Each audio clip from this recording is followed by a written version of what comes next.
And now, our feature presentation.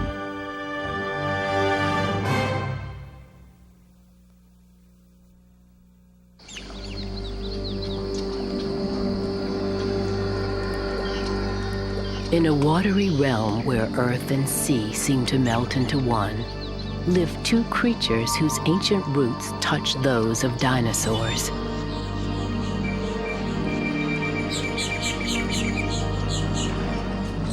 Hundreds of rare animals share this place with a powerful reptile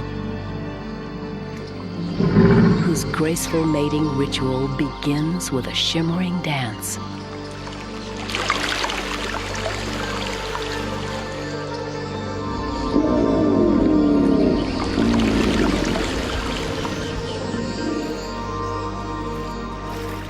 But the mighty alligator is not the only lord of the Everglades.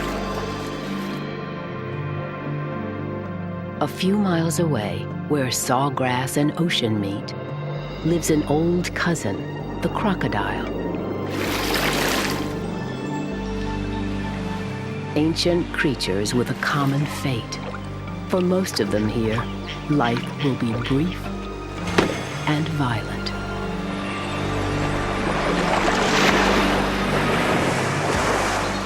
This is their story, Alligator and Crocodile, lords of the Everglades.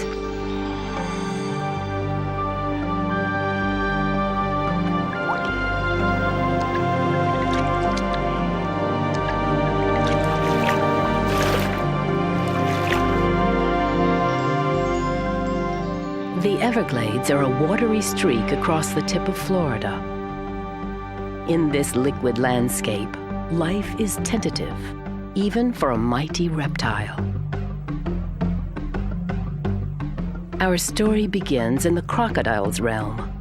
On an island in Florida Bay, a mother has built a nest of earth and shells.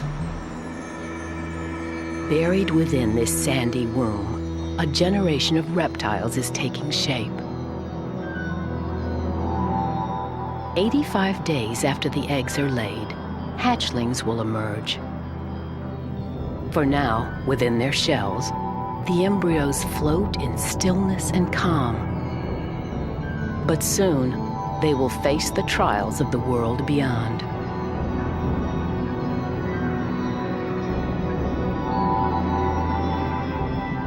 Those that hatch will join just 500 others of their kind, Florida's last crocodiles. With their first cries, the young crocs call to their mother to excavate them from their nest.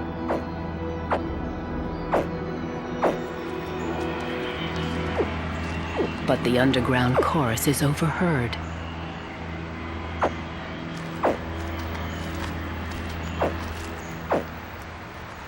The mother croc is out of earshot, and hungry raccoons respond instead. For the hatchlings, it's a violent welcome to the world.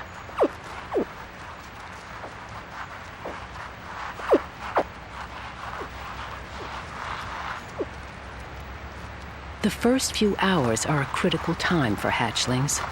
The odds are against them.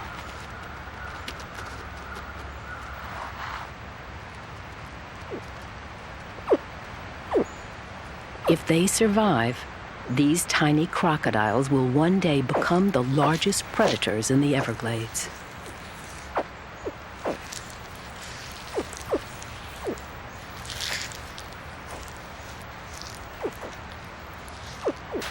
One bold little female strikes her first defensive pose.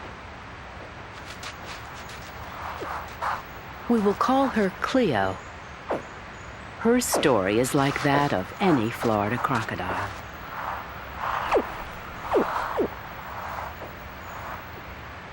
The raccoons decide they've already had their fill. They retreat to sleep off their meal.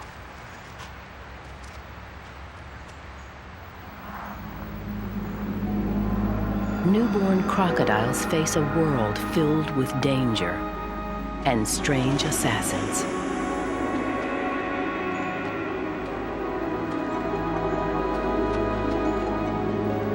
Cleo's brother, like all croc hatchlings, heads for the water.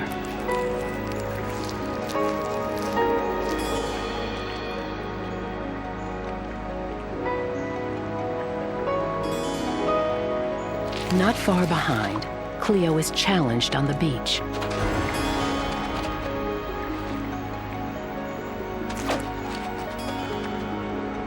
But she too makes it to the water.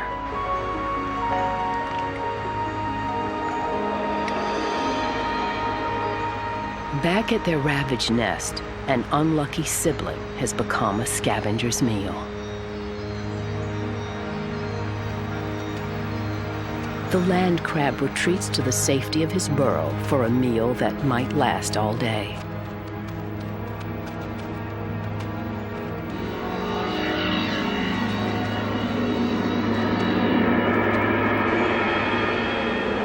Cleo has dual citizenship. She's nimble on land, yet perfectly designed for aquatic life. A strong swimmer from birth, she cuts through the water in low profile, barely creating a ripple.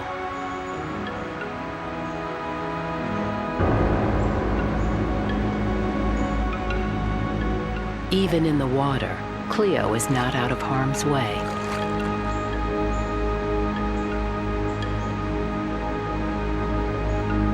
Herons and egrets are on the hunt.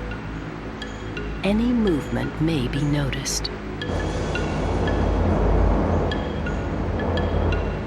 Cleo finds cover. A less cautious sibling does not.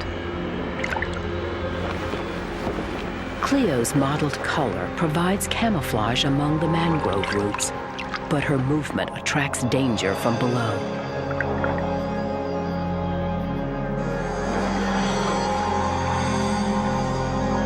She reacts quickly and escapes.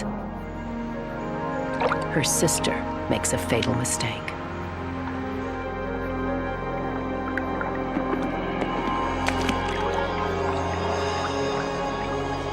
In one day, nearly half the hatchlings are dead. But Cleo survives to make her way to a safer part of her island home.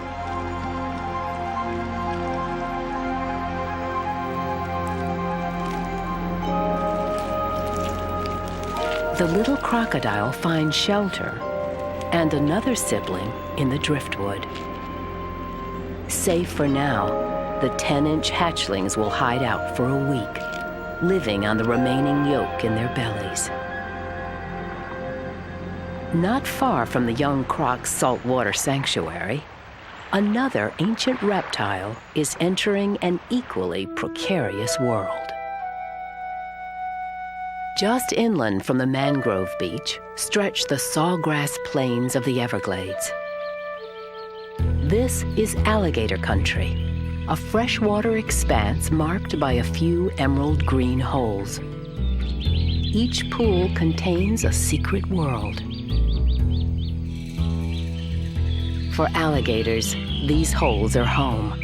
They dig them, defend them, and pass them on to their young.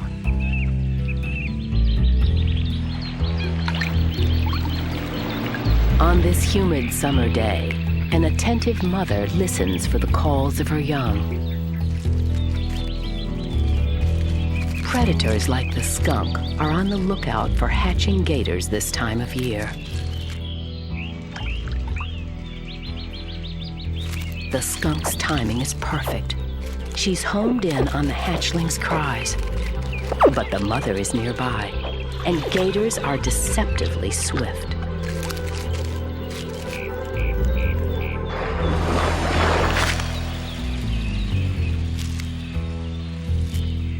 The 200-pound mother laid her clutch over 2 months ago. Since then, she's checked the nest almost daily.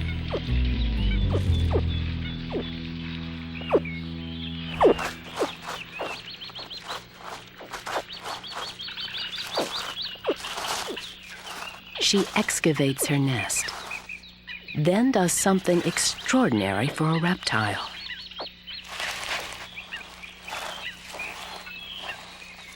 She carefully picks up each infant, cradling them in monstrous teeth.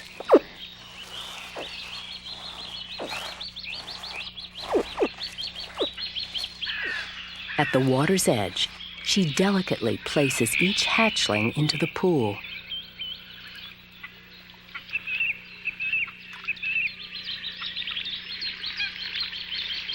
Unlike her crocodile counterpart, this mother will protect her babies for the first year of their lives.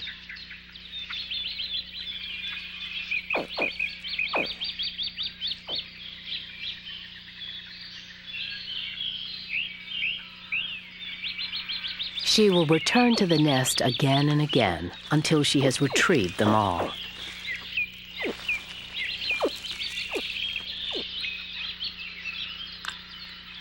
On this first day of life, the newborn gators huddle together. Unlike baby crocs, they will remain close for the first few months of their lives. Their mother never far away.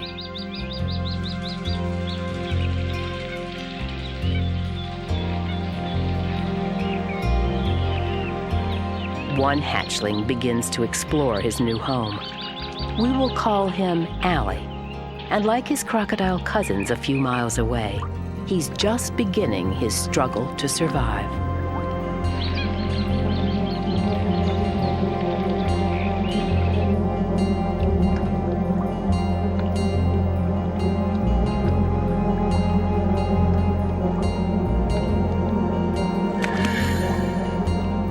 The great blue heron is a sharp-eyed hunter. Even the camouflage of a young gator is not enough disguise.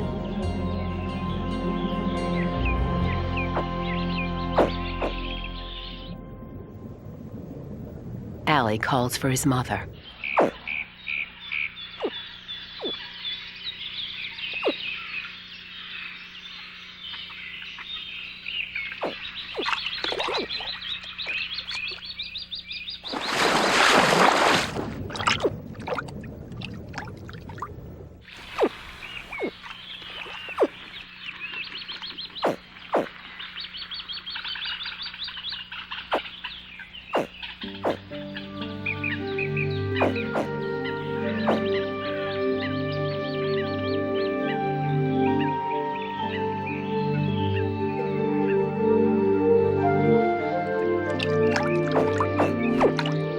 Having mother nearby saved Allie.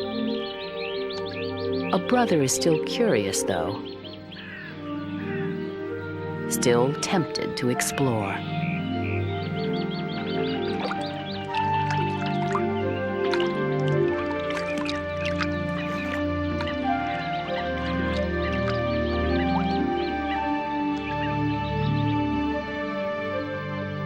Oblivious to danger, Allie's brother practices floating.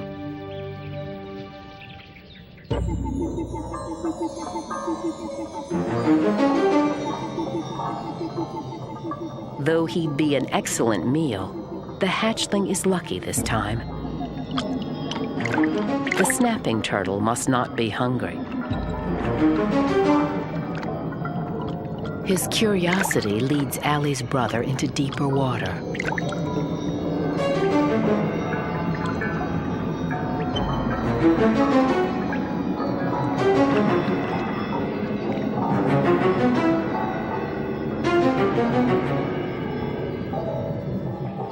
Now, far from his mother, he is an easy target.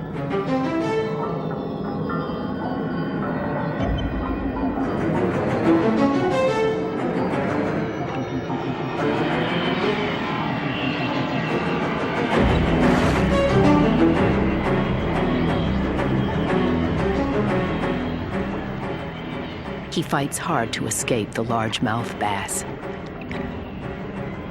But the battle has already been lost.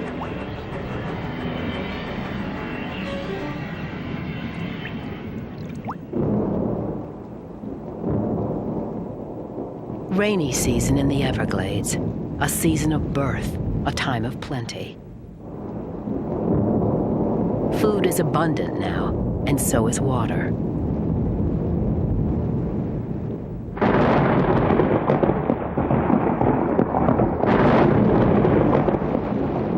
In their first thunderstorm, the little gators seek shelter from the pelting rain.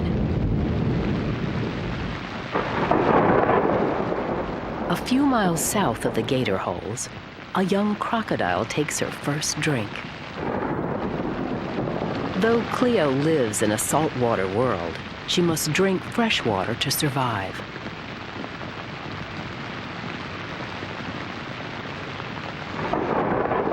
Cleo's brother drinks the rainwater floating on the surface of the bay.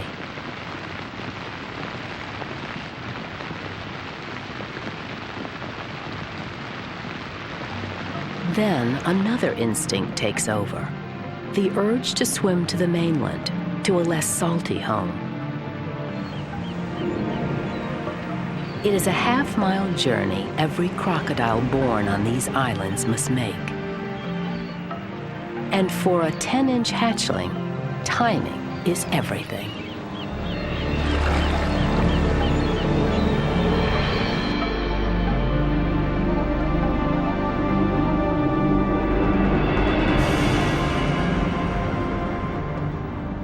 Cleo's brother dangles like a fishing lure just above a school of tarpon.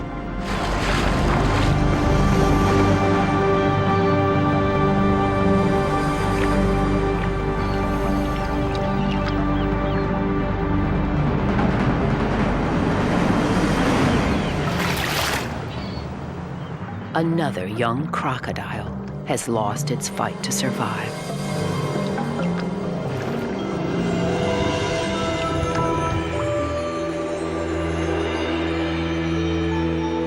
On this moonlit Florida night, Cleo will attempt her crossing, but first she must eat. The sand is alive with beach fleas. Her hunting approach is passive. She simply opens her jaws and waits for someone to drop in.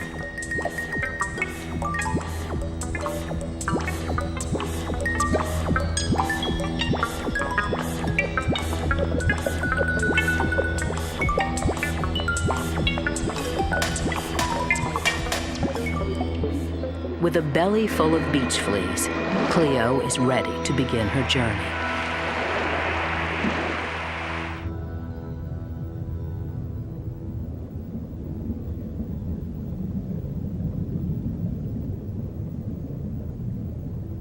Midnight offers a degree of cover, but nurse sharks frequent these shallows. Fortunately, Cleo surfaces for air, out of their line of sight.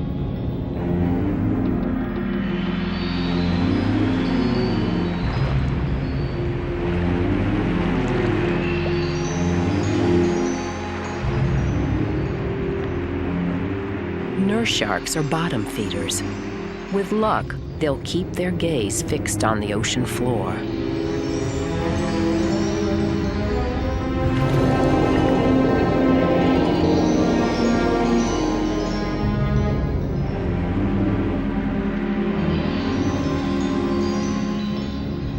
Cleo must make it to shore before the sun rises and a new shift of predators arrives.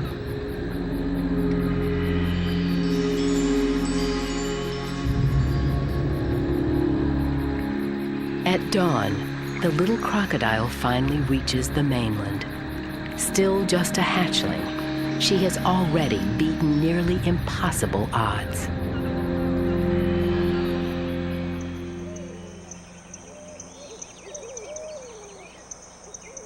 North of Cleo's mangrove swamp, a gator hole awakens.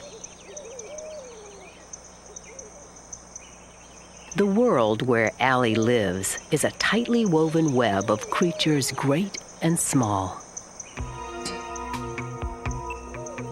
If mosquitoes have a heaven, it is certainly the Everglades.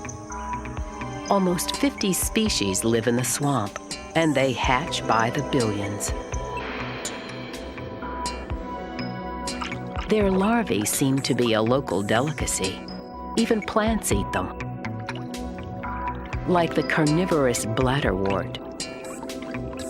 Those that slip by the bladderworts are snapped up by mosquito fish, and they, in turn, catch Allie's eye.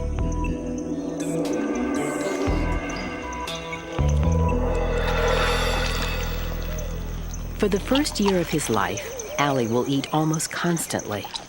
In 12 months, he'll double in size. But while young gators feed on freshwater prey, young crocodiles enjoy a different diet. Cleo's salty mangrove swamp may not be far from Allie's freshwater home, but it's a world apart.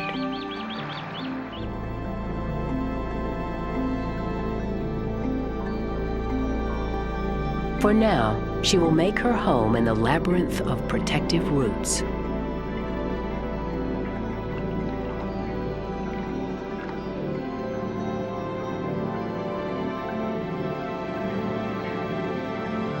The mangrove shore is also the perfect place for a young crocodile to secure a meal.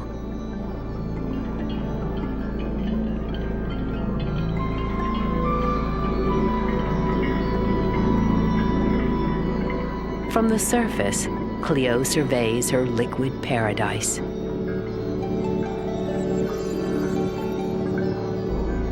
The mangrove swamp is a nursery for shrimp and fish that feed on rotting leaves and bacteria. The tiny sailfin molly joins in the feast. Larger fish thrive here too, on mollies.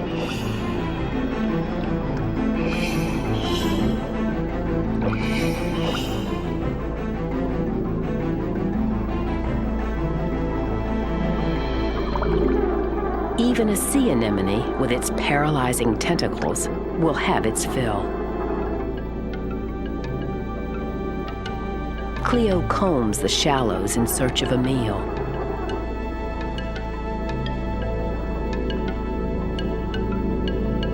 In the end, it's her old ambush technique that succeeds. Like a little statue, she holds her pose, patiently waiting for an unsuspecting molly.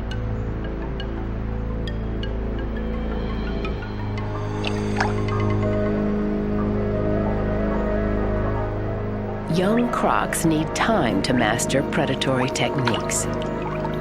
But Cleo has survived a dangerous period in her life, and time may finally be on her side.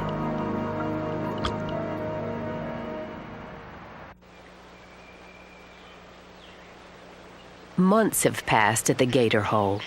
For Allie and his siblings, anything that moves is now fair game. The young gators are hard at work, practicing their hunting skills.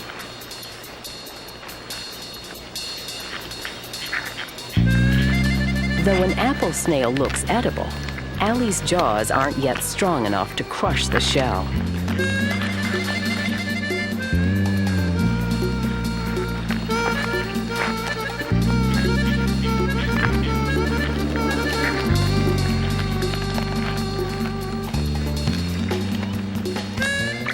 Comical as it seems, Allie will one day use this spinning technique to tear apart prey.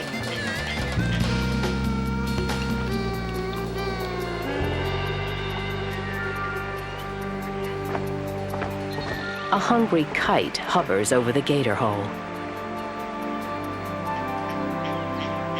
But it's not Allie she's after. This endangered bird specializes in apple snails.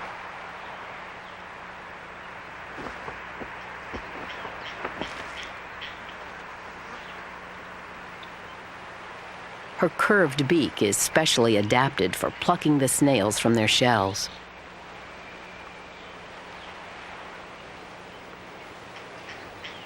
The snail kite's diet is one-dimensional. Alligators are opportunists.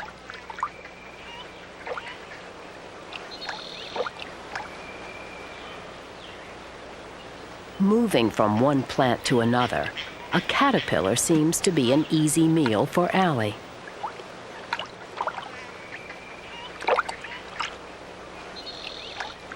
But even in this time of plenty, there's competition among little gators.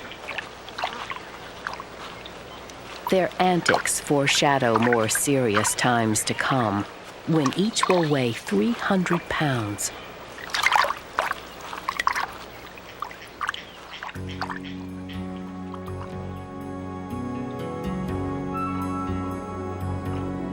Allie has learned the fine art of diving. Using his nose to feel for prey, he moves in on a crayfish.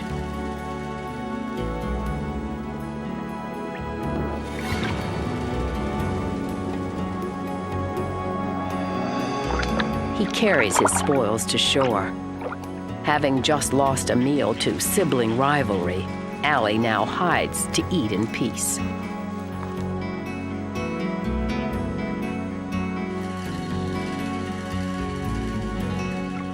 Summer at the gator hole brings an abundance of giant grasshoppers known as lubbers.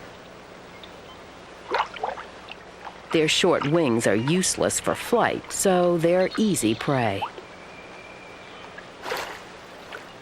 Young gators soon find that lubbers have a bitter taste.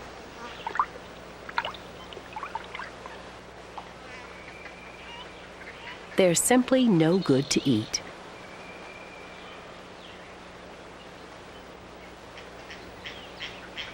For now, there's plenty of other food around, and Allie has learned to fend for himself.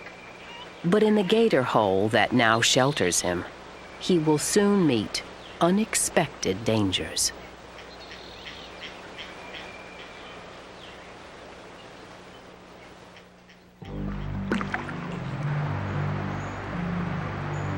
Not far to the north, in her crocodile swamp, Cleo is now a healthy juvenile. At 3 years old, she cruises her lagoon without fear.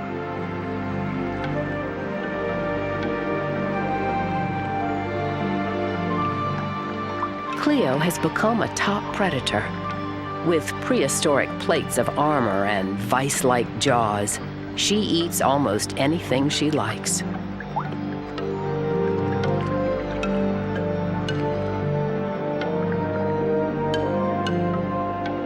Those that once threatened her survival have now become her prey. Cleo corners a blue crab in the shallows.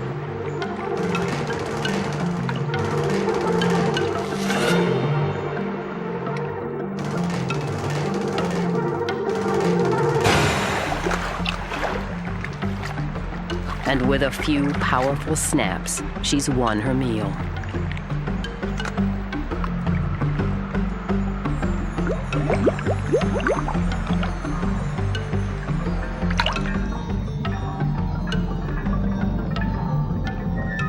Cleo knows her realm well. She knows where to find food and the best way to catch it. She can now stay submerged for nearly an hour, but her fishing technique still harkens back to her days of youth. Using her head, she traps a fish.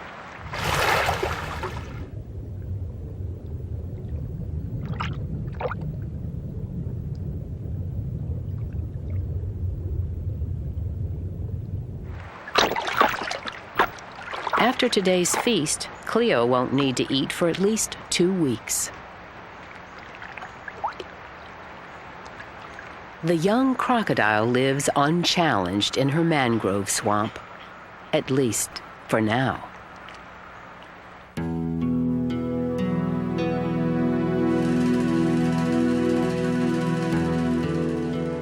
The dry season has come to the Everglades.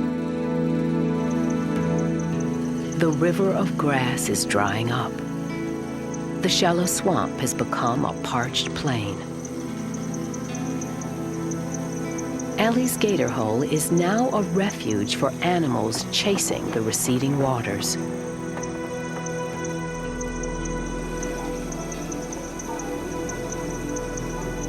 The pool is oxygen depleted, and fish struggle to breathe. their bad fortune means a time of plenty for others.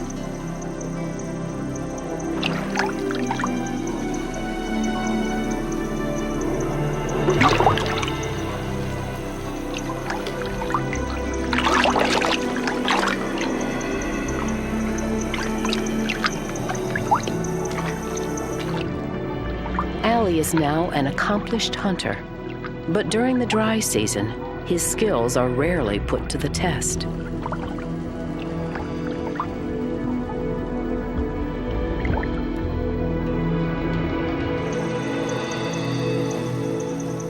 Almost all of the pool's creatures get in on the act. Even the red-bellied turtle, usually a plant eater, scavenges at the water's edge.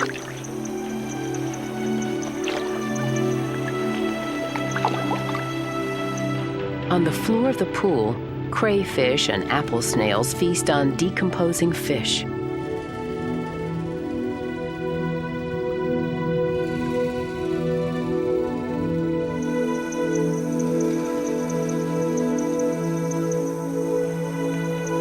The herons are panting.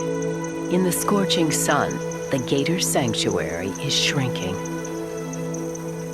As more creatures crowd together, conflict is sure to come.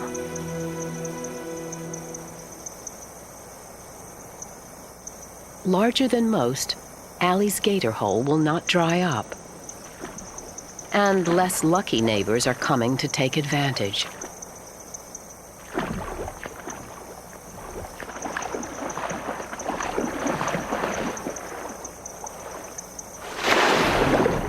With each newcomer, space becomes tighter, competition more fierce. Allie and his siblings must be careful now. In this crowded gator hole, you can't even trust your own mother. The youngsters try to keep their distance.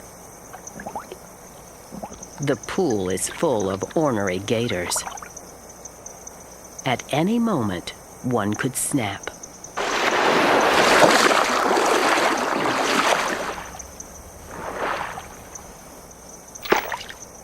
Allie's sister ventured too close. Violent as it might seem, cannibalism is not uncommon in these crowded times.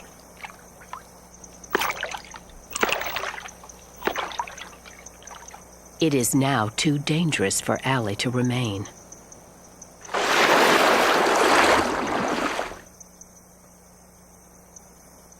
It's time to move on.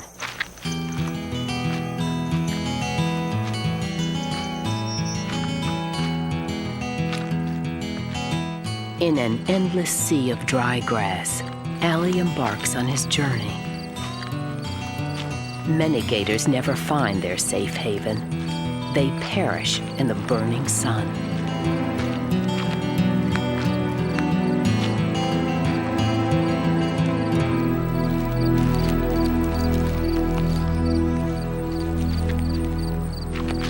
A hungry rat snake is searching the sawgrass for food.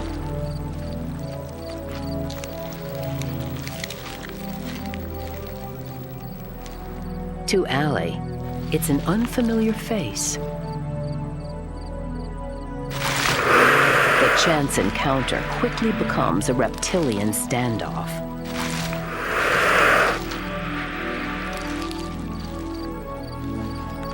Though gators are known to eat snakes, Allie's searching for more than a meal.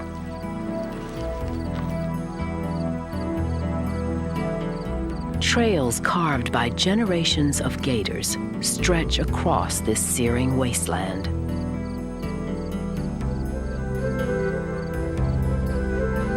Unbeknownst to Allie, only a few miles away is a place where water doesn't come and go. It's where the sea reaches inland and touches the sawgrass plain.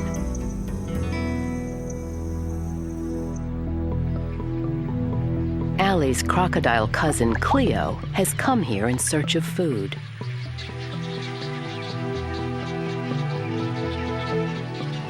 At the fringe of her salty kingdom, Cleo encounters a spectacular congregation of creatures.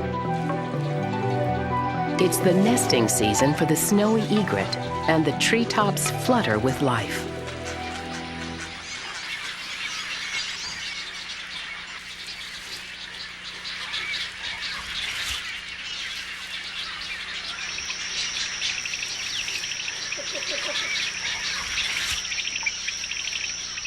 Anhingas are nesting too.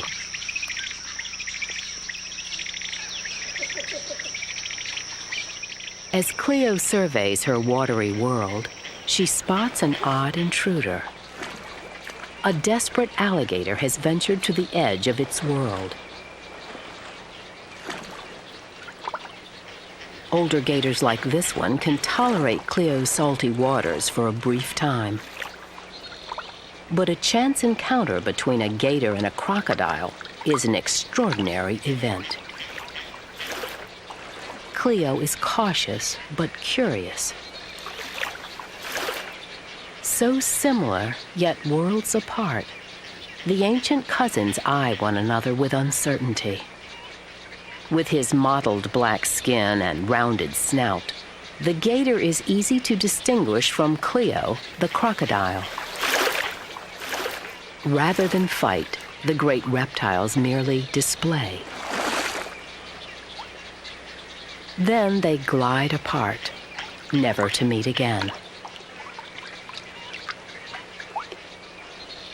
Cleo moves on, while the hungry gator is drawn to a nearby tree.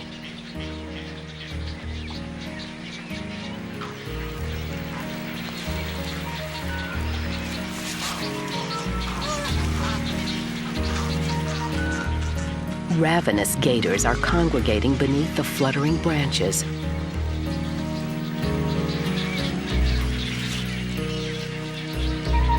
Where there are chicks, there's a promise of food. The gators seem agitated. A meal is just out of reach.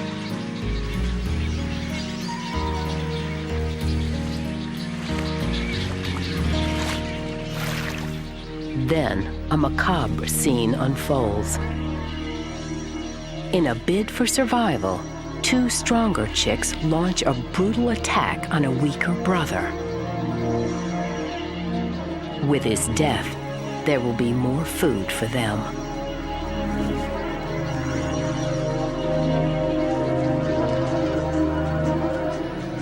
Relentlessly, they stab at him until he succumbs.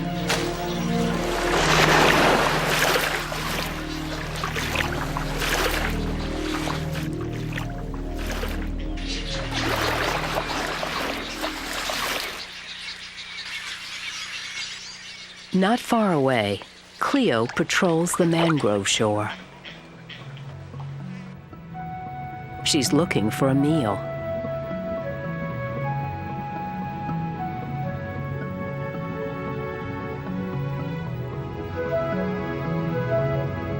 Just above, a black rat scuttles along the mangrove roots.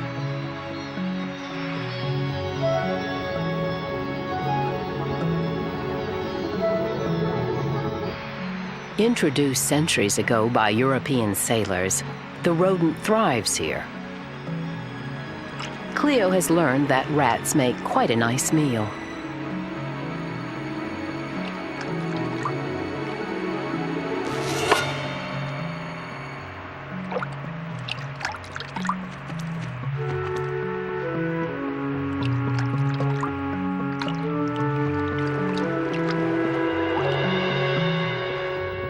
Suddenly, the water vibrates with an unfamiliar roar.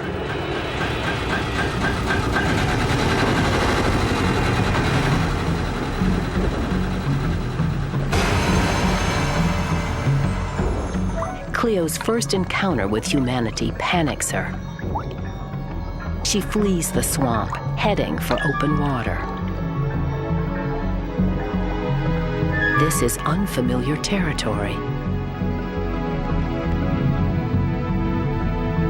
Disoriented, Cleo drifts in the salty vastness of Florida Bay.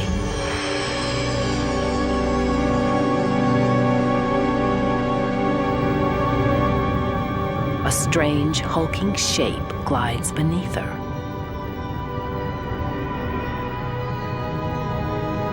The 2,000-pound manatee poses no threat and, like the crocodile, is endangered. These slow-moving vegetarians graze just beneath the surface, exposed to speedboat propellers. Cleo has drifted into the same dangerous waters.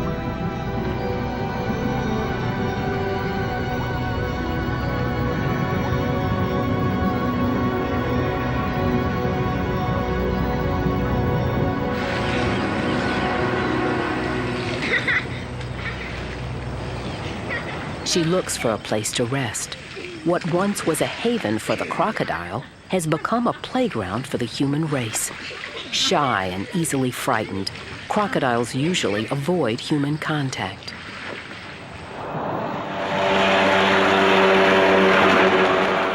Suddenly, Cleo finds herself in the midst of a human whirlpool.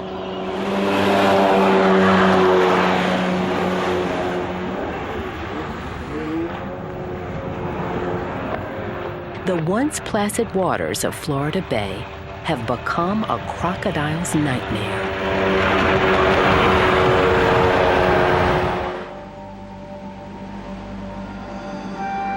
Nearly half of Cleo's native range has been transformed into fancy homes and trailer parks. Her mangrove paradise has become prime property.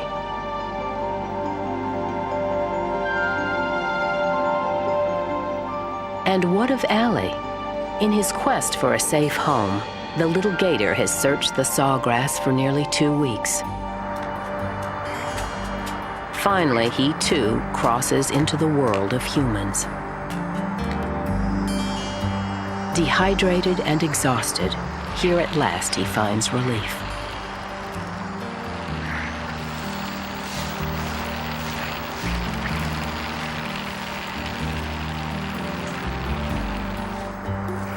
Unlike his shy cousin, Allie isn't so picky about his domicile. This place looks as good as any. In fact, it might be ideal.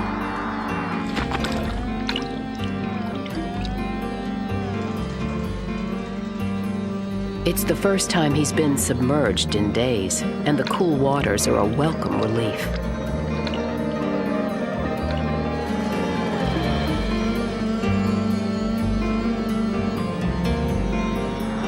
If he could just find some food. But where are all the familiar faces? No fish, no crabs, no life.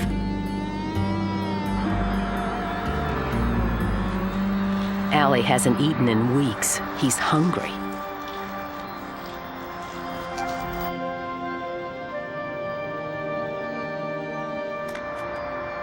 The quest isn't over.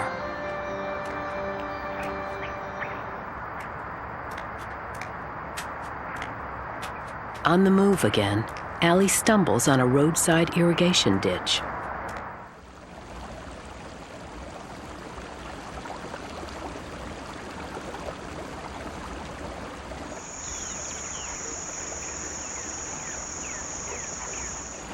As the canal's current picks up speed, there's no turning back.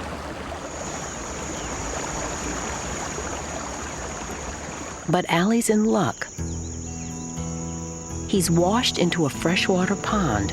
These are familiar surroundings and familiar creatures.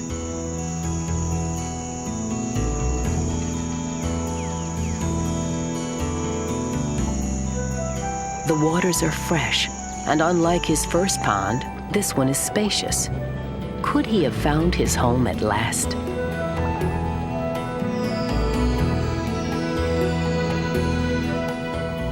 A turtle shows respect for the juvenile gator, then quickly scuttles out of range.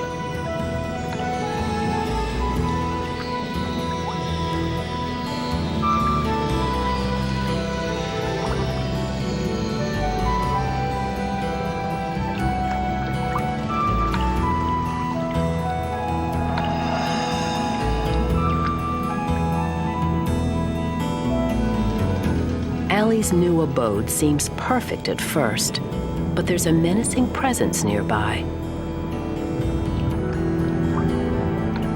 Full-grown gators ply these waters too.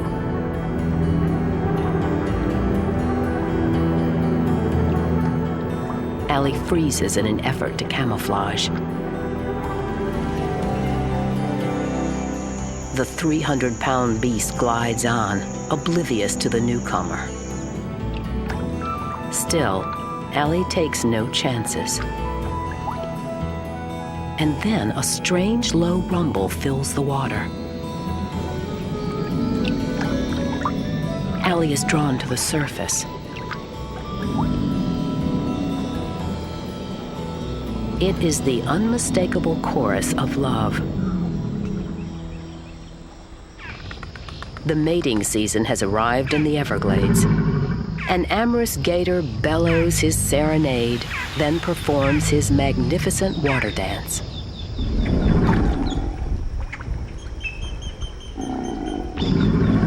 By producing a throaty rumble too low for human ears to perceive, the male's song agitates the water in a shimmering symphony. His sonic love songs are irresistible to the female.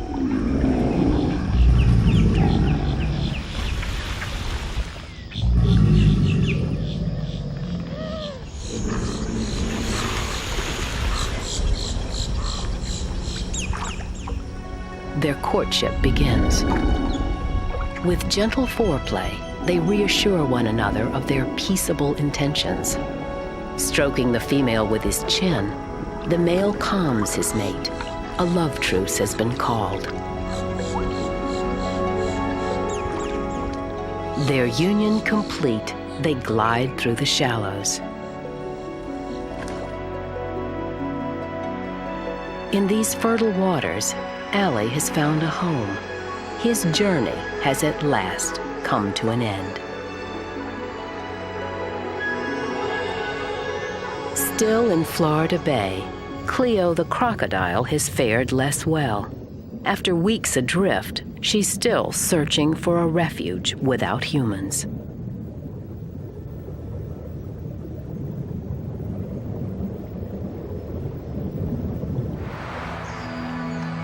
As evening sets in, she looks for a place to rest.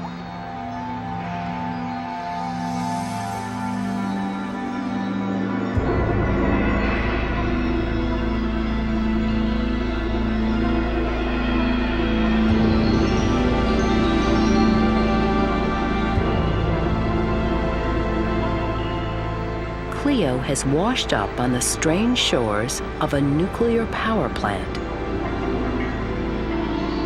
The brackish waters of a cooling channel will shelter her for the night.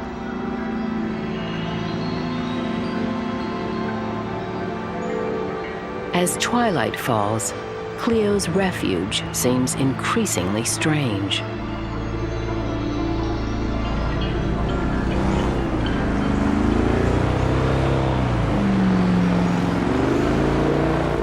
Crocodiles were once hunted to near extinction for their skins. They have good reason to be wary of humans.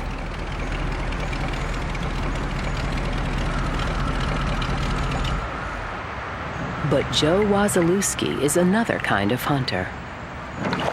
Turkey Point Nuclear Power Plant is off limits to anyone but scientists and crocodiles. Flip it over on its back. The renowned biologist is gathering information about the endangered Florida crocodile. Sure looks nice. Okay, snout vent, 80. The more we know, the better we can protect these ancient reptiles from extinction. Now all we have to do is mark it. He marks Cleo by clipping one of her scutes. If he should encounter her again, he'll now have a record. It hurt just a little bit. Okay, now she's ready to go. She's got a number for the rest of her life.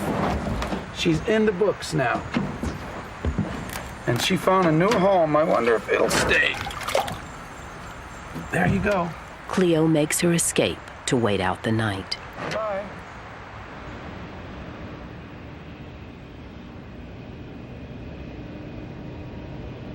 In the morning light, Cleo's eerie surroundings are still. She has lumbered onto one of the last safe havens for the Florida crocodile. Drawn by oddly familiar sounds, she makes her way to an adjacent cooling channel.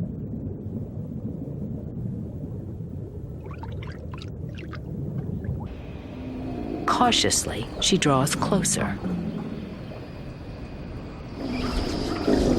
A 15-foot male asserts his dominance.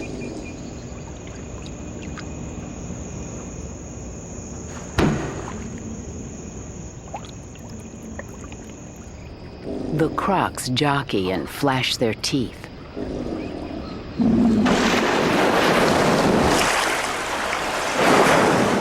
But these are only displays. In this part of the limestone channel, the colony thrives in peaceful coexistence.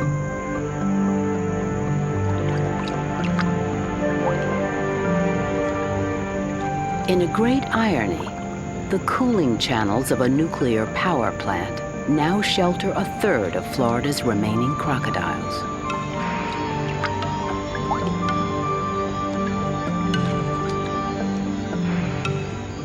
At 3 years old, Cleo has run the gauntlet of youth and survived.